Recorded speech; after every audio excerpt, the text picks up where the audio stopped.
نحمده ونصلي على رسوله الكريم اما بعد فاعوذ بالله من الشيطان الرجيم بسم الله الرحمن الرحيم رب اشرح لي صدري ويسر لي امري واحلل عقدة من لساني يفقهوا قولي عن ابي هريرة رضي الله عنه ان رسول الله صلى الله عليه وسلم قال من كان يؤمن بالله واليوم الآخر فليقل خيرا او ليصمت ومن كان يؤمن بالله واليوم الآخر فليكرم جاره ومن كان يؤمن بالله واليوم الآخر فليكرم ضيفه۔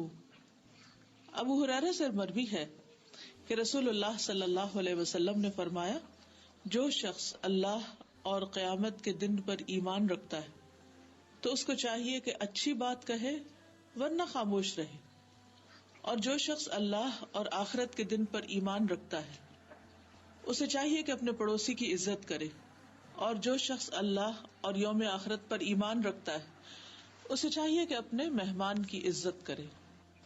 آداب الاسلامیہ۔ اس حدیث سے پتہ یہ چلتا ہے کہ ایمان کیا ہوتا ہے اور ایمان کے تقاضے کیا ہوتے ہیں۔ عام طور پر ہم جب لا الہ الا اللہ محمد الرسول اللہ پڑھ لیتے ہیں اور اپنے ایمان کا اقرار کر لیتے ہیں، یا یہ سٹیٹمنٹ یاد کر لیتے ہیں کہ آمنت باللہ و ملائکتہ و کتبہ و رسلہ والیوم الآخر والقدر خیرہ و شرہ والبعث بعد الموت، کہ میں اللہ پر ایمان لایا، فرشتوں پر، کتابوں پر، رسولوں پر، آخری دن پر، اچھی بری تقدیر پر اور مرنے کے بعد جی اٹھنے پر، تو ہم سمجھتے ہیں کہ اب ہم مسلمان ہو گئے، مومن ہو گئے، اور اب جنت ہمارے لیے واجب ہو گئی۔ لیکن یہ تو پہلا سٹیپ ہے، اس بات کا اقرار کرنا، دل سے ماننا اور زبان سے اس بات کو بولنا، دس از فرسٹ سٹیپ۔ ابھی تو راستہ شروع ہو رہا ہے، ابھی تو سفر شروع ہو رہا ہے ایمان کا۔ اصل ایمان کیا ہے کہ انسان دل میں بھی ان حقیقتوں کو مانے، زبان سے ڈکلیئر کرے، اور اس کے بعد اس کے مطابق اپنے عمل کو بدلے، تب ایمان مکمل ہوتا ہے۔ اور اگر کوئی شخص زبان سے کہتا ہے لیکن اس کا عمل اس کے خلاف ہے تو وہ اپنی ہی کہی ہوئی بات کو جھٹلا رہا ہے۔ تو یہ دیکھتے ہیں کہ نبی صلی اللہ علیہ وسلم نے مومن ہونے کی کیا شرائط بتائی ہیں یہاں پر۔ تو اس سے پہلی چیز جو بتائی گئی وہ ہے کہ جو شخص اللہ اور آخرت کے دن پر ایمان رکھتا ہے، من کان یؤمن باللہ والیوم الآخر فلیقل خیرا، تو اسے چاہیے کہ منہ سے اچھی بات نکالے، اچھی بات کہے، او یا پھر لیصمت، خاموش رہے۔ یہ ایمان کا تقاضا ہے۔ ہمارا ایمان ہمیں اس بات کا سبق دیتا ہے کہ ہم اپنی زبان کے اعمال کو سنوار لیں، اور اسی طرح جو ایمان رکھتا اسے چاہیے کہ وہ اپنے ہمسائے کی عزت کرے، اس کا خیال رکھے، اور جس کا ایمان ہے اسے چاہیے کہ وہ اپنے مہمان کی عزت کرے۔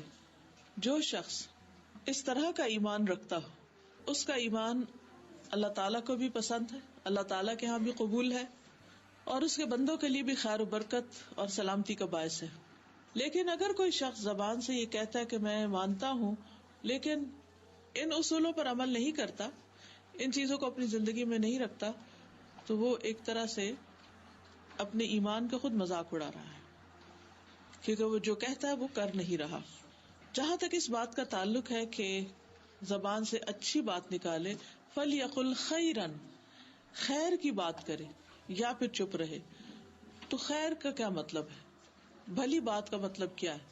تو خیر کی دو قسمیں ہوتی ہیں۔ نمبر ایک کہ وہ بات بذات خود اچھی ہو، جیسے اللہ کا ذکر ہے، تسبیحات ہیں، اللہ کی حمد و ثنا ہے، قرآن مجید کی تلاوت ہے، نفع مند علم سکھانا ہے، نیکی کا حکم دینا ہے، برائی سے روکنا ہے۔ یہ سب کچھ فی ذات ہی اچھا ہے۔ تو مثلا اگر کوئی سبحان اللہ، الحمدللہ، اللہ اکبر پڑھ رہا ہے یا قرآن کی کوئی سورت تلاوت کر رہا ہے تو کوئی بھی شخص یہ نہیں کہہ سکتا کہ یہ کوئی غلط بات کر رہا ہے، ہر ایک کہے گا بہت اچھی بات ہے۔ لیکن بعض باتیں قرآن کی آیات نہیں ہوتی، ذکر کے الفاظ نہیں ہوتے، وہ کوئی دنیا کی بات ہوتی، کوئی فائدہ مند بات ہوتی، اور اس کے پیچھے کہنے کا مقصد یا جو نیت ہے وہ بھی اچھی ہوتی، تو وہ بات بھی اچھی ہوتی۔ یعنی نمبر 1 کیا ہے کہ جو قرآن اور حدیث کے الفاظ ہیں، یہ ذکر اذکار ہیں، یہ اچھی بات ہے. اور نمبر 2 جس کے پیچھے مقصد اچھا ہے. بعض اوقات جب انسان اچھے نیت اور اچھے مقصد کے ساتھ کسی کو کوئی مشورہ دیتا ہے، کسی کا غم دور کرتا ہے، کسی کا خیال رکھتا ہے، کسی کی وحشت دور کرتا ہے، کسی کے لیے کوئی آسانی پیدا کرتا ہے یا اس کے دل میں کوئی خوشی پیدا کرتا ہے. بعض اوقات آپ دیکھیں کہ ہلکے پھلکے جوکس جو ہوتے ہیں وہ کس لیے ہوتے ہیں کہ دوسرا شخص خوش ہو جائے. اس میں کوئی جھوٹ نہیں ہوتا، کوئی غلط بیانی نہیں ہوتی، لیکن نہ تو وہ قرآن کی آیت ہوتی ہے، نہ وہ کوئی حدیث ہوتی ہے، مگر وہ بات اچھی ہوتی ہے کیونکہ اس کے کہنے کے پیچھے نیت اچھی ہے. اور نیت کیا ہے کہ دوسرے کو خوش کر دیا جائے، تو یہ بات بھی اچھی ہے. تو ایک ہے الخیر فی ذاتہ اور ایک ہے الخیر لغیرہ. رسول اللہ صلی اللہ علیہ وسلم نے فرمایا کسی کو نیکی کرتے وقت معمولی نہیں سمجھنا چاہیے، خواہ اپنے مسلمان بھائی کو کھلے دل سے ملنا، کھلی پیشانی کے ساتھ ملنا، کشادہ چہرے کے ساتھ یعنی اسمائل کرتے ہوئے، اور خواہ کسی تنہا انسان کی گھبراہٹ اس کے ساتھ رہ کر دور کرنا، تو یہ بھی خیر کی بات ہے. مثلا بعض اوقات کسی کا کوئی عزیز پیارا دوست رشتہ دار قریبی رشتوں میں سے کسی کا شوہر یا بیٹا یا کوئی بہن بھائی اس کا فوت ہو جاتا ہے، تو اس کے بعد وہ بہت غم کا شکار ہو جاتا ہے انسان، یا ڈپریشن میں جانے لگتا ہے یا تنہائی کا شکار ہو جاتا ہے. بعض بہت عزیز پیارے رشتے جب دنیا سے چلے جاتے ہیں تو آپ نے دیکھا ہوگا یہاں بھی بہت سے لوگ بالکل اکیلے ہو جاتے ہیں. ہسبینڈ وائف رہ رہے ہیں، کوئی ایک چلا گیا تو ایک رہ گیا پیچھے، اب بچے اپنی اپنی زندگی میں ہیں. اب ماں باپ کا دل ہوتا ہے کہ جہاں ان کی اپنے آرام کی جگہ وہیں پر رہے، اور بچوں کا کیا دل چاہتا ہے کہ جو ان کی کنوینئنس کی جگہ ہے وہ اس میں رہے. تو زندگی بہت مشکل ہو جاتی ہے بعض اوقات. اسی طرح کئی دفعہ تو اپنے رشتے دار ہوتے ہیں، جان پہچان کے لوگ ہوتے ہیں، کئی دفعہ غیر ہوتے ہیں، اور کئی دفعہ نان مسلم ہوتے ہیں. اب مثلاً آپ کو یہ معلوم ہے کہ آپ کے نیبر میں کوئی نان مسلم ہے، کوئی خاتون ہے، اکیلی ہیں، کوئی ان کے بچے نہیں، کوئی ان کے عزیز رشتے دار نہیں، یہاں کوئی ان کا خیال رکھنے والا نہیں.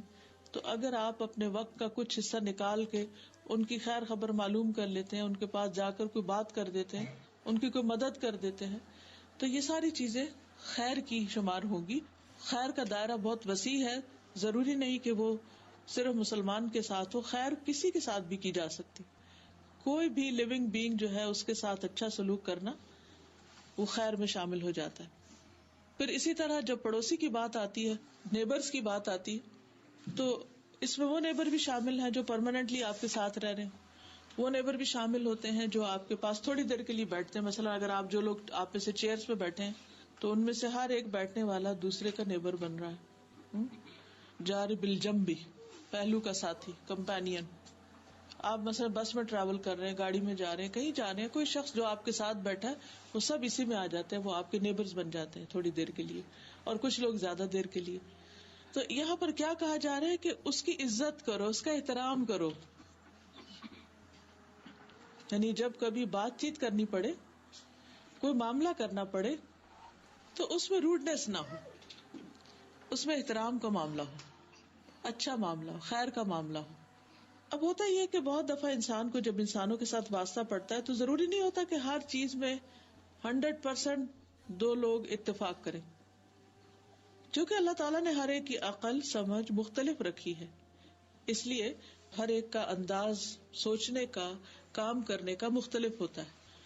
تو بہت دفعہ ایسا بھی ہوتا ہے کہ جب کوئی شخص ہماری سوچ سے مختلف کا ہوتا ہے یا اختلاف رائے ہوتا ہے بعض اوقات، تو اس میں ہم دوسرے کے نقطہ نظر کو سمجھتے نہیں یا پھر اس کو پازیٹیولی نہیں لیتے، جس کے نتیجے میں اختلاف بڑھتا ہے.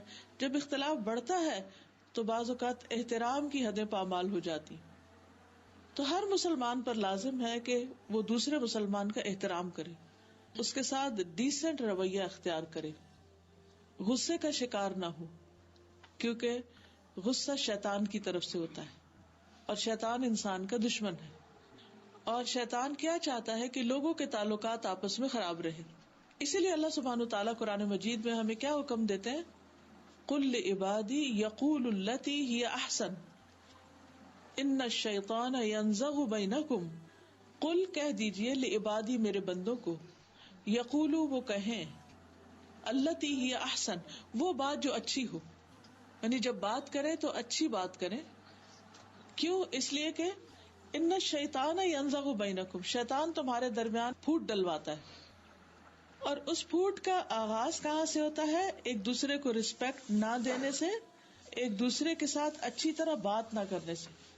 تو اس لیے یہ معمولی بات نہیں، یہ ایمان کا تقاضا ہے. اگر ہم اچھی طرح بات نہیں کریں گے، احترام نہیں دیں گے، تو اس سے ایمان میں خلل واقع ہو جائے گا، جڑیں ہل جائیں، بنیادیں ہل جائیں گی. اب آپ دیکھیے کہ ایک شخص اللہ کے سامنے جا کر کھڑا ہوتا ہے اور ایک ناقص ایمان کے ساتھ، تو اس کی کیا ویلیو ہوگی، کیا قدر و قیمت ہوگی.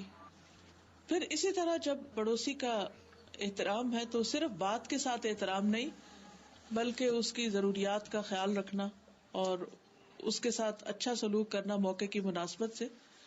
اور پھر فلیکرم ضیفہ، مہمان کی عزت کرنا. یعنی خواہ کوئی آپ کے گھر میں مہمان ٹھہرا ہوا ہے یا ویسے آپ کے علاقے میں کوئی مسافر ہے، اجنبی ہے، کوئی مسجد میں آ کے ٹھہرا ہے یا کسی بھی طرح، یعنی کوئی بھی ایسا شخص جو کسی جگہ کا پرماننٹ ریزیڈنٹ نہ ہو، مسلسل وہاں رہنے کے لیے نہ ہو، اس کا گھر وہاں نہ ہو، تو ایسا شخص جو ہے وہ مہمان کے زمرے میں آتا ہے. عام طور پر یہ ہوتا ہے کہ مہمان اگر رشتہ دار ہو تو لوگ رشتہ داری کا حق سمجھ کے اس کے ساتھ اچھا سلوک کرتے ہیں. لیکن بعض اوقات مہمان رشتہ دار نہیں ہوتا، کوئی دوست ہو سکتا ہے، کوئی جان پہچان کا شخص ہو سکتا ہے. اور بعض اوقات یہ بھی ہوتا ہے کہ نہ وہ رشتہ دار ہے، نہ وہ دوست ہے، وہ جان پہچان کا بھی نہیں، اجنبی ہے. مثلاً آپ لوگ یہاں پر رہتے ہیں، کسی کے کوئی رشتہ دار پیچھے سے آتے ہیں، تو اب آپ کے رشتہ دار ہیں لیکن آپ کے نیبرز کے وہ رشتہ دار نہیں، آپ کے نیبرز ان کو نہیں پہچانتے یا ایک دوسرے کو نہیں جانتے. تو ایسے میں کیا ہوتا ہے کہ جو شخص دور سے آنے والا ہوتا ہے، کسی اور علاقے سے آنے والا ہوتا ہے، پھر وہ ایک وحشت سی محسوس کرتا ہے، گھبراہٹ محسوس کرتا ہے، بعض اوقات ان وانٹیڈ اور ان ویلکمنگ رویہ ہوتا ہے. تو یہ چیز مسافر کو تکلیف دیتی ہے یا انسان اس کو توجہ نہیں دیتا. اب مسئلہ آپ دیکھیے، جیسے کسی شادی میں، کسی فنکشن میں آپ لوگ اکٹھے ہوتے ہیں تو عموماً کیا ہوتا ہے کہ سب لوگ ان کو اچھی طرح مل رہے ہوتے ہیں جو جان پہچان کے ہوتے ہیں، اس کے گلے لگ رہے ہوتے ہیں اور ویلکم کر رہے ہوتے ہیں اور ایک دوسرے کو پوچھ رہے ہوتے ہیں. لیکن جو ان نون شخص ہوتا ہے، اجنبی شخص ہوتا ہے، اس کو دور سے دیکھتے ہیں اور چل پڑتے ہیں، یعنی خود آگے بڑھ کر اس کو کوئی سلام نہیں کرتا. اسلام ہمیں کیا سکھاتا ہے کہ جو شخص آپ کے ساتھ اسلام کے رشتے میں بندھ گیا، وہ چاہے آپ اس کو جانتے ہو یا نہیں جانتے، اس کے ساتھ ملو جا کہ ہر اس شخص کو سلام کرو جس کو تم جانتے ہو، اور اس کو بھی کرو جس کو نہیں جانتے. انسانیت کے رشتے میں تمہارا تعلق ہے، اس کے اسلام کے رشتے میں اس کے ساتھ تمہارا تعلق ہے. اس لیے بہت ضروری ہے کہ انسان انسانی جذبات کو سمجھ کر معاملہ کرنے والا اور انسانوں کے ساتھ بہترین سلوک کرنے والا ہو. یہی ہمارے دین کی تعلیم ہے. نبی صلی اللہ علیہ وسلم کے پاس جب کوئی آتا تھا تو بعض اوقات کوئی جان پہچان کا نہیں ہوتا تھا، آپ صلی اللہ علیہ وسلم کبھی اپنے گھر اس کو مہمان کے طور پر لے جاتے، کبھی صحابہ میں سے کوئی لے جاتا. تو یہ شرط نہیں رکھی گئی کہ کوئی رشتہ دار یا واقف انسان ہی ہو. تو اس حدیث سے ہمیں بہت ہی خوبصورت اور کام کی باتیں پتہ چلتی ہیں. پہلی بات، خیر کے علاوہ خاموش رہنا واجب ہے. فضول باتوں پہ زبان نہ کھولی جائے، گالی گلوچ پہ زبان نہ کھولی جائے، بے مقصد باتیں نہ کی جائیں، کیونکہ زبان اللہ کی نعمتوں میں سے ایک بہت بڑی نعمت ہے جو انسان کو ملی ہے. اللہ تعالیٰ قرآن مجید میں فرماتے ہیں، الرحمن علم القرآن خلق الانسان علمہ البیان. یہ ایک ایسی نعمت ہے جو جانوروں کو نہیں ملی. ان کی آوازیں کتنی مبہم سی ہوتی ہیں جو سمجھ میں نہیں آتی. تو جب کوئی نعمت ملتی ہے تو پھر اس کا حق ادا کرنا بھی ضروری ہوتا ہے. اب آپ دیکھیے کہ 3 کیٹیگریز ہو گئی پھر بات کی، خیر، لغو اور شر. یعنی اچھی بات، بیچ میں نیوٹرل بات، نہ اچھی ہے نہ بری ہے لیکن اس کا فائدہ کچھ نہیں، اور تیسری جو ہے شر ہے. تو ہمیں کیا کہا گیا؟ یہ نہیں کہا گیا کہ آپ اگر خیر نہیں تو لغو، ادھر ادھر کی باتیں کرے جاؤ، کچھ نہ کچھ بولتے رہو. یہ نہیں کہا گیا، بلکہ جو کامیاب ہونے والے لوگ ہیں جنت کے وارث، ان کی صفات جو سورۃ المؤمنون میں بتائی گئی ہیں وہ کیا؟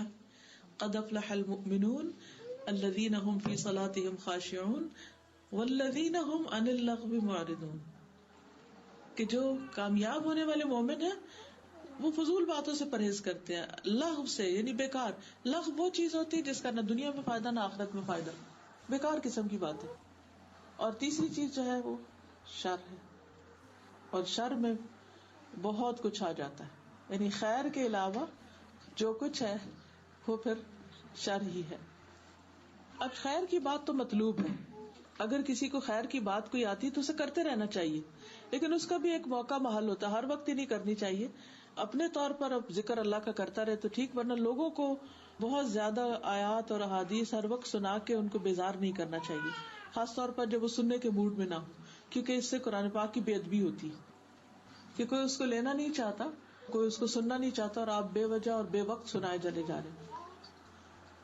پھر اس میں آپ دیکھیے کہ اگر آپ اپنی بات کو ویلیو کریں کہ آپ کی بات کس کیٹیگری میں ہے، مثلاً کیا وہ سونے جیسی بات ہے یا چاندی جیسی ہے یا پیتل جیسی ہے یا ایسے مٹی جیسی ہے، کون سی ہے، کس قسم کی ہے.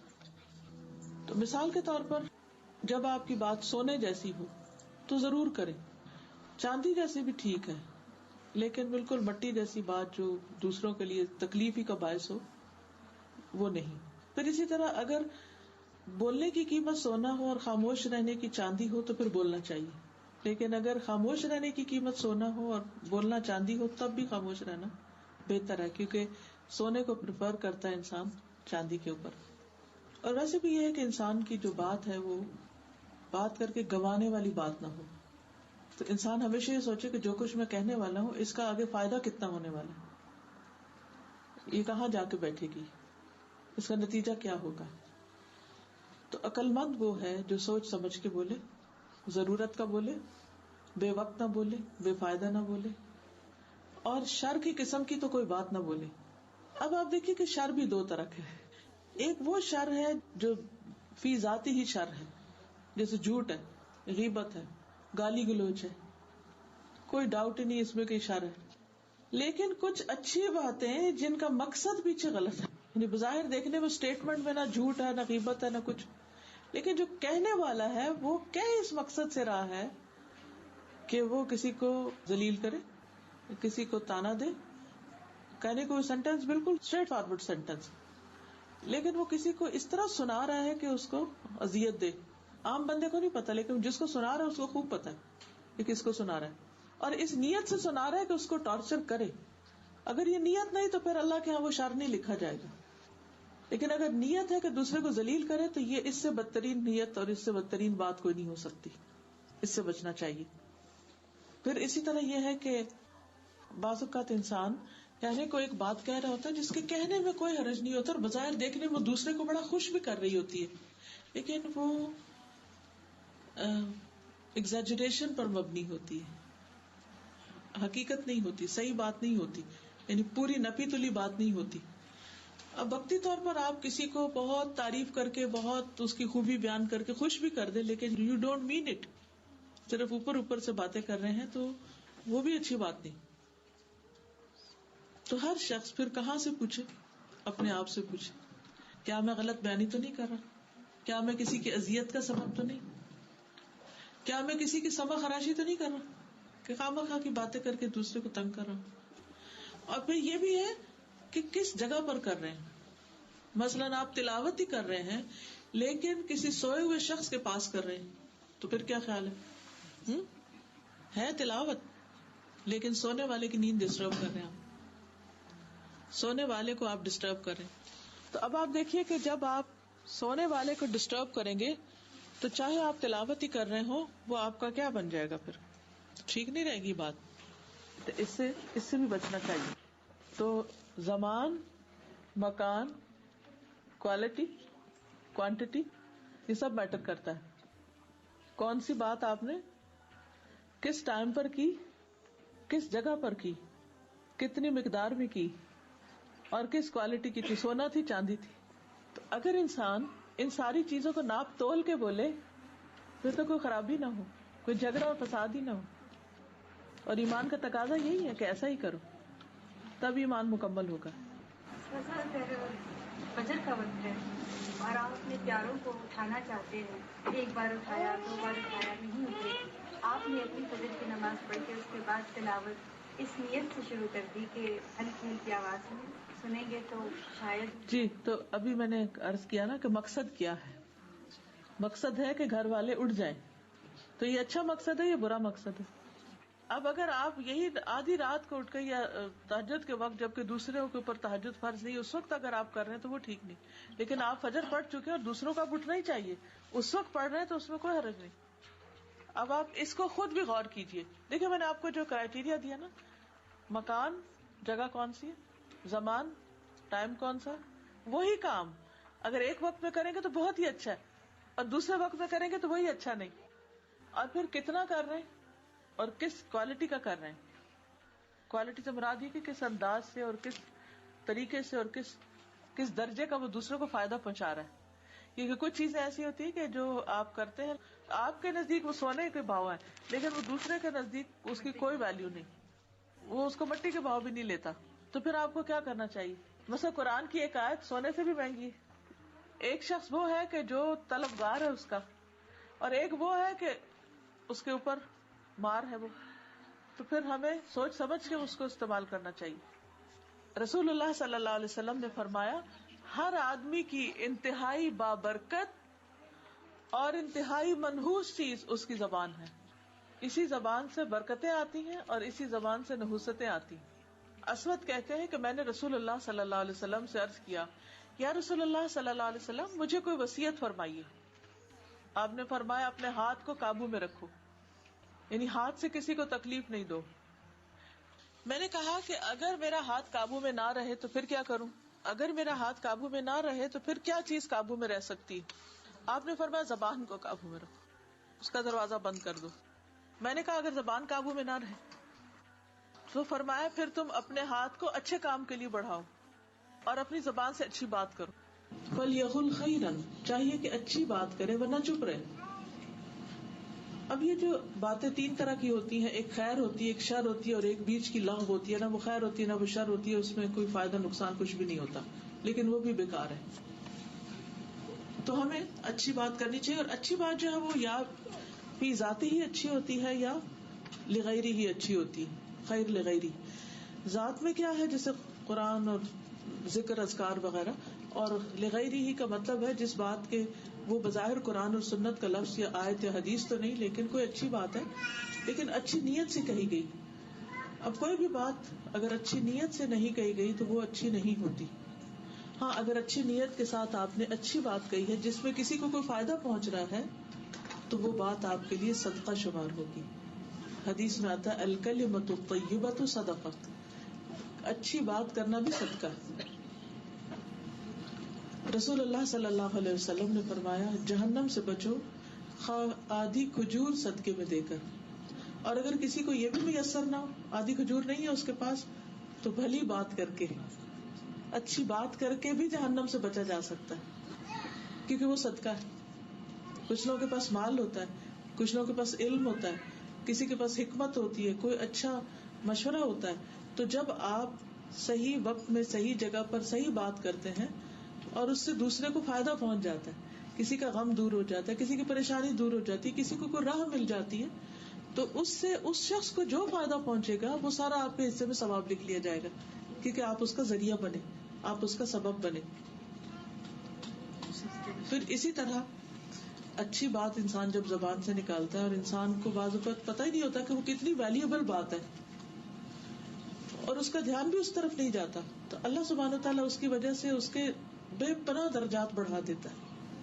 اسی طرح بعض اوقات انسان کو ایسی بات زبان سے نکالتا ہے اس کو خیال بھی نہیں ہوتا کہ یہ کوئی بہت بری بات ہے، لیکن اس کی وجہ سے انسان جہنم کی گہرائیوں میں چلا جاتا ہے. تو ہمیشہ انسان سوچ سمجھ کے بات کرے. رسول اللہ صلی اللہ علیہ وسلم نے فرمایا کوئی شخص اللہ کو راضی کرنے والی ایک بات کرتا ہے جو اللہ تعالیٰ کو خوش کر دیتی ہے، وہ نہیں سمجھتا کہ اس کا اثر وہاں تک ہوگا جہاں تک ہو جاتا ہے حقیقت میں، کہاں کہاں تک وہ بات فائدہ دے جاتی. اس بات ہے صرف بات، لیکن اس بات کی وجہ سے اللہ تعالیٰ قیامت تک کے لیے اس بندے کے حق میں اپنی خوشنودی لکھ دیتا ہے، میں اس بندے سے راضی ہو گیا. تو اس لیے یہ جو ٹول ہے نا ہمارے پاس زبان کا، یہ کوئی معمولی چیز نہیں ہے، بہت بڑی چیز ہے. اب ڈپینڈ کرتا ہے کہ ہم اس کو استعمال کیسے کرتے ہیں. ایک اور حدیث میں آتا ہے کہ سلام عام کرنا، اچھا کلام کرنا ایسے اعمال ہیں جو بخشش کو واجب کر دیتے ہیں. آپ کے لیے لکھی جاتی ہے بخشش، لیکن اس کے لیے کیا ہے کہ کوئی آپ کو سلام کرے یا نہ کرے، خود آگے بڑھ کے کرے، اور پھر جب بات کرے تو اچھی طرح بات کرے، پیار سے بات کرے. ہانی بن یزید کہتے ہیں میں نے کہا اے اللہ کے رسول صلی اللہ علیہ وسلم، کون سی چیز جنت کو واجب کرتی؟ یعنی کوئی ایسی چیز ہو بس مجھے گارنٹی مل جائے کہ جنت میں پہنچ جاؤں. آپ نے فرمایا بس تم عمدہ کلام اور کھانا کھلانے کو لازم پکڑ لو. اگر واقعی جنت میں جانا چاہتے ہو تو یہ 2 کام کرو. رسول اللہ صلی اللہ علیہ وسلم جب سب سے پہلے مدینہ میں تشریف لے گئے تو آپ نے جو پہلی تعلیم دی تھی، جس کو سن کر عبداللہ بن سلام مسلمان ہو گئے تھے، وہ کیا تھی کہ لوگوں سلام پھیلاؤ، اچھی گفتگو کرو، رشتہ داریوں کو جوڑو، اور راتوں کو جب لوگ سو رہے ہوں تو تم قیام کرو، تم سلامتی کے ساتھ جنت میں چلے جاؤ گے. ایک اور جگہ پر آتا ہے کہ جنت میں ایسے بالا خانے نے اوپر بلند مقامات پر گھر ہیں جن کا اندر کا حصہ باہر سے اور باہر کا حصہ اندر سے نظر آتا ہے، جیسے گلاس ہاؤسز ہوتے ہیں. ایک بدو نے پوچھا یا رسول اللہ صلی اللہ علیہ وسلم یہ کس کے لیے ہیں؟ اتنے خوبصورت گھر کس کے ہوں گے؟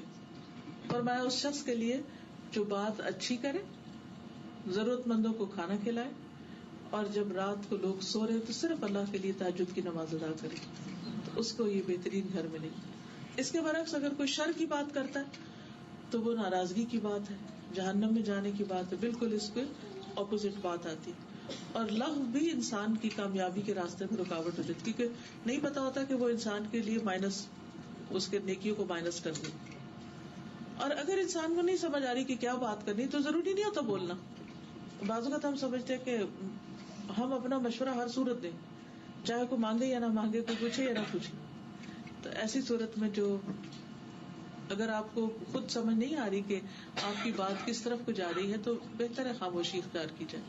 کیونکہ حدیث میں آتا ہے کہ من صمت نجا، جس نے خاموشی اختیار کی وہ نجات پا گیا. دنیا میں بھی اس کو کوئی نہیں پکڑ سکتا کیونکہ اس نے بات کہی نہیں.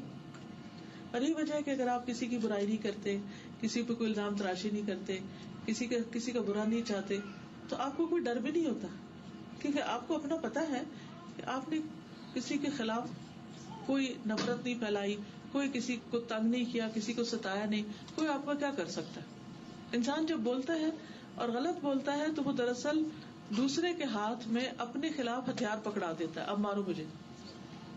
نبی صلی اللہ علیہ وسلم زیادہ تر خاموش رہتے تھے، البتہ آپ کی موجودگی میں صحابہ شعر بھی پڑھتے تھے. آپ کبھی ہنستے بھی تھے لیکن اکثر تبسم فرماتے، یعنی لوگوں کی باتیں سن کر مسکرا دیتے. کبھی ہنسی بھی آتی ہے آپ کو، لیکن زیادہ تر آپ خود اس میں، یہ نہیں کہ انہوں نے شعر پڑھنے شروع کیا تو آپ بھی شروع ہو گئے، ایسا نہیں کرتے تھے، کیونکہ آپ کا مقام کچھ اور تھا. ایک چیز ایک عام انسان کے لیے کوئی گناہ کی بات نہیں ہو سکتی، لیکن مقربین کے لیے وہ چیز پسندیدہ نہیں ہوتی.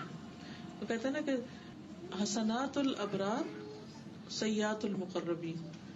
حسنات الابرار یعنی جو عام نیک لوگ ہیں ان کی جو نیکیاں ہوتی ہیں بعض اوقات وہ مقربین کے حق میں سیئات ہوتی ہیں. جو اللہ کے مقرب پسندیدہ بندے ہوتے ہیں ان کو وہ زیب نہیں دیتی. پھر اسی طرح رسول اللہ صلی اللہ علیہ وسلم نے فرمایا جس نے اپنے غصے پہ قابو پا لیا اللہ تعالیٰ اس سے اپنا عذاب روک لے گا. یعنی جس نے اپنے زبان کنٹرول کی، غصہ کنٹرول کیا، اللہ تعالیٰ اس سے آگ کو کنٹرول کر دے گا، روک دے گا. اور جس نے اپنی زبان کی حفاظت کی اللہ تعالیٰ اس کے عیبوں پر پردہ ڈال دے گا، اس کے عیب پوشی کرے گا.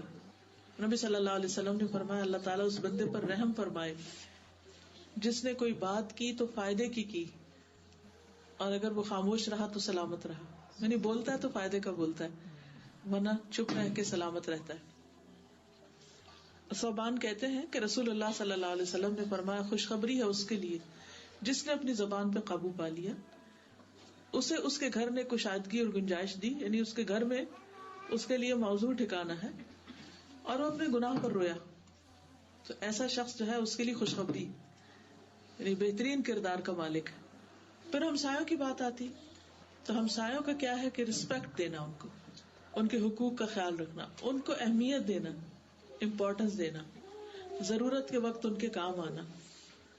اسی طرح انسان کی خوش قسمتی کی 4 چیزیں، 4 علامتیں: نیک بیوی، کھلا گھر، نیک ہمسایا، اچھی سواری۔ یہ 4 چیزیں جس کے پاس ہو انتہائی خوش قسمت انسان ہے، اور 4 چیزیں بدبختی کی علامت ہے: بری بیوی، تنگ گھر، برا ہمسایا، بری سواری۔ یہ 4 چیزیں انسان کی زندگی حرام کر کے رکھ دیتی ہیں۔ تو ہمیں یہ دیکھنا چاہیے کہ ہم دوسروں کے حق میں کیسے ہمسائے۔ حضرت عبداللہ بن عمر سے روایت ہے، رسول اللہ صلی اللہ علیہ وسلم نے فرمایا، اللہ کے نزدیک بہترین دوست وہ ہیں جو اپنے دوست کے لیے بہتر ہیں۔ بہترین ساتھی وہ ہے، خیر الاصحاب، اصحاب کا لفظی ترجمہ تو ساتھی، کمپینین کیا جاتا ہے، وہی ٹھیک ہے، لیکن دوست ساتھی کے معنوں میں بھی استعمال ہوتا ہے۔ اور بہترین پڑوسی وہ ہیں جو اپنے پڑوسی کے حق میں اچھے ہیں۔ ہمسائے کا اتنا بڑا مقام ہے کہ انسان کے اچھے یا برے ہونے کا سرٹیفکیٹ وہ دیتے ہیں۔ حدیث میں آتا ہے، ایک آدمی نے پوچھا کہ مجھے کیسے پتا چلے گا جب میں نیکی کروں یا برائی کروں تو میں نیک ہوں یا نہیں، مجھے کیسے پتا چلے گا میں کہاں ہوں، میں اچھا ہوں کہ نہیں؟ آپ کو کبھی ایسا خیال آتا ہے اپنے بارے میں، پتہ نہیں میں نیک ہوں کہ نہیں، پتہ نہیں میں اچھا ہوں کہ نہیں، پتہ نہیں میں کیسا ہوں، کون ہوں؟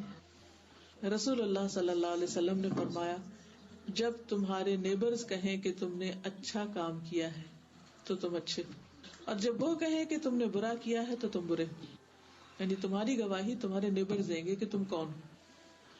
ایک اور حدیث میں آتا، صحیح الجامع صغیر کی روایت ہے، جب تمہارے پڑوسی تمہاری تعریف کریں تو تم محسن ہو، اور اگر تمہارے پڑوسی تمہاری برائی کریں تو تم گناہگار ہو۔ اپنا مقام اپنے پڑوسی کی نظر میں پہچانو، نیبر سے پوچھو کہ کون ہو سکتا ہے آپ کہیں کہ ہمارے تو نیبرز جو ہیں وہ نان مسلم ہیں اور ہمارا کوئی سلام دعا نہیں ان سے، ہم نہیں جانتے وہ کون ہے، وہ نہیں جانتے ہم کون ہیں، لیکن اس کے باوجود بھی لوگ آپ کو جانتے ہوتے ہیں۔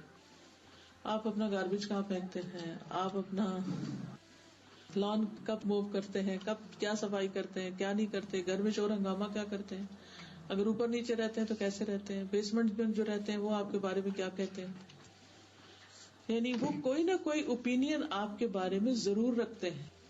تو سوچئے ان کا اوپینین کیا ہے آپ کے بارے میں، کہ آپ کون ہیں۔ اسی طرح ہسبینڈ وائف ایک دوسرے کے لیے کمپینین ہے، ساتھی، ایک دوسرے کے نیبر ہی ہیں ایک طرح سے وہ بھی۔ تو آپ صلی اللہ علیہ وسلم نے کیا فرمایا کہ تم میں سے بہترین وہ ہیں جن کے اخلاق اچھے، اور ان کے اخلاق اچھے ہیں جو اپنے گھر والوں کے لیے اچھے ہیں۔ اگر کسی کا اخلاق اپنے گھر میں اچھا نہیں، گھر والوں کے ساتھ وہ بدتمیزی کرتا ہے، گھر والوں کے ساتھ بد اخلاقی کرتا ہے، تو وہ حقیقت میں اچھا نہیں۔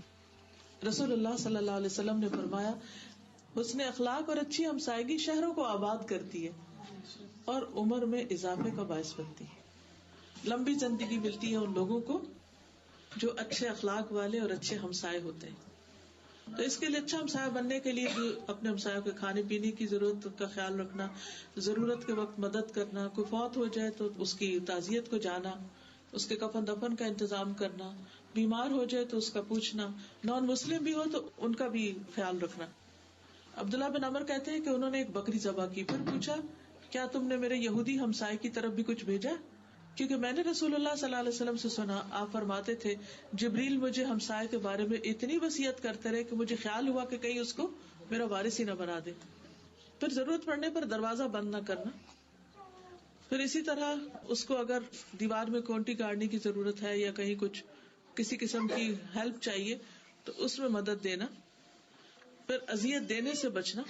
نبی صلی اللہ علیہ وسلم نے 3 بار فرمایا، واللہ، اللہ کی قسم، لا یؤمن، واللہ لا یؤمن، واللہ لا یؤمن، اللہ کی قسم وہ مومن نہیں، وہ مومن نہیں، اس کا ایمان ہی نہیں۔ پوچھا گیا کون مومن نہیں؟ فرمایا جس کے شر سے اس کا پڑوسی محفوظ نہیں۔ جو اپنے نیبرز کو تکلیف دیتا ہے، وہ مومن ہی نہیں. پھر اسی طرح آپ نے فرمایا پڑوسی کو تکلیف دینا نیکیوں کو اس طرح مٹا دیتا ہے جس طرح سورج برف کو مٹاتا ہے. یعنی سورج نکلتا ہے تو برف میلٹ ہونا شروع ہو جاتی ہے. اسی طرح پڑوسیوں کو تکلیف دینے سے نیکیاں میلٹ ہونے لگتی ہیں، ختم ہونے لگتی ہیں. نبی صلی اللہ علیہ وسلم کو بتایا گیا کہ ایک عورت کثرت سے نماز روزہ صدقہ کرنے میں مشہور ہے، لیکن اپنی زبان سے پڑوسیوں کو تنگ کرتی ہے. آپ نے فرمایا وہ جہنمی ہے. پھر کہا گیا یا رسول اللہ صلی اللہ علیہ وسلم فلاں عورت نماز روزہ صدقے کی کمی کا شکار ہے، یہ نہیں فرض نہیں ادا کرتی، یعنی بہت ایکسٹرا نہیں کرتی، لیکن وہ صرف پنیر کے چند ٹکڑے صدقہ کرتی ہے، لیکن اپنی زبان سے ایک پڑوسی کو تکلیف نہیں دیتی. فرمایا وہ جنتی. اللہ سبحانہ وتعالیٰ چاہتے کیا ہے کہ جو اس کی مخلوق زمین پر رہتی ہے وہ سارے ایک دوسرے کے ساتھ اچھی طرح پیار سے محبت سے خوش اخلاقی کے ساتھ رہیں. مسند احمد کی روایت ہے وہ شخص جنت میں داخل نہ ہوگا جس کا ہمسایہ اس کی شرارتوں سے محفوظ نہیں. قیامت کے دن سب سے پہلے جو جگڑنے والے اللہ کے حضور حاضر ہوں گے وہ 2 ہمسائے ہوں گے. پھر رسول اللہ صلی اللہ علیہ وسلم نے دعا بھی مانگی ہے کہ اللہ تعالیٰ برے ہمسائے سے پناہ دے. پھر مہمان نوازی آتی. بقدر استطاعت انسان اپنے مہمان کا خیال رکھے. حضرت ابراہیم علیہ السلام کا واقعہ قرآن مجید میں آتے کہ کس طرح انہوں نے اپنے مہمانوں کا خیال رکھا. پھر یہ ہے کہ جب حضرت ابراہیم کے پاس مہمان آئے تو وہ فوراً گئے اور جا کے بھنا ہوا بچڑا لے کر آئے. جب انہوں نے کھایا نہیں مہمانوں نے تو تب انہیں پریشانی لاحق ہوئی. پھر اسی طرح اگر کوئی نان مسلم بھی مہمان ہو تو اس کی بھی عزت کرنی چاہیے. نبی صلی اللہ علیہ وسلم نے فرمایا اس شخص میں کوئی خیر نہیں جو مہمان نواز نہیں. پھر اسی طرح ایک دن رات خوب خاطر مدارت کا حکم ہے اور 3 دن تک مہمانی ہوتی ہے، اس کے بعد وہ گھر کے فرد کی طرح ہوتا ہے.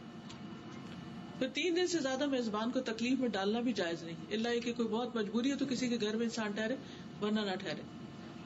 پھر اسی طرح یہ ہے کہ ایک کا مہمان سب کا مہمان ہوتا ہے، یعنی اگر کوئی کسی ایک گھر میں مہمان آیا تو وہ سارے نیبرز کے لیے سب کے لیے مہمان ہوگا. تکلف کی ممانعت کی گئی ہے کیونکہ رسول اللہ صلی اللہ علیہ وسلم نے فرمایا نہینا عن التکلف، ہمیں تکلف سے روکا گیا کیونکہ اس طرح دوسرے کا رہنا بھی مشکل ہو جاتا ہے اور دوسرا انکمفرٹیبل ہو جاتا ہے. اصل اچھی مہمانی وہی ہے کہ جس کے ساتھ دوسرا تکلیف میں نہ پڑے، کمفرٹیبل رہے. تو یہ چند باتیں مہمانی کے بارے میں ہیں اور ایمان کا تقاضا ہے. تو ہمارا اسلام اور ایمان اور دین اور اخلاق یہ سب ہمارے ایکشن سے پتہ چلتا ہے.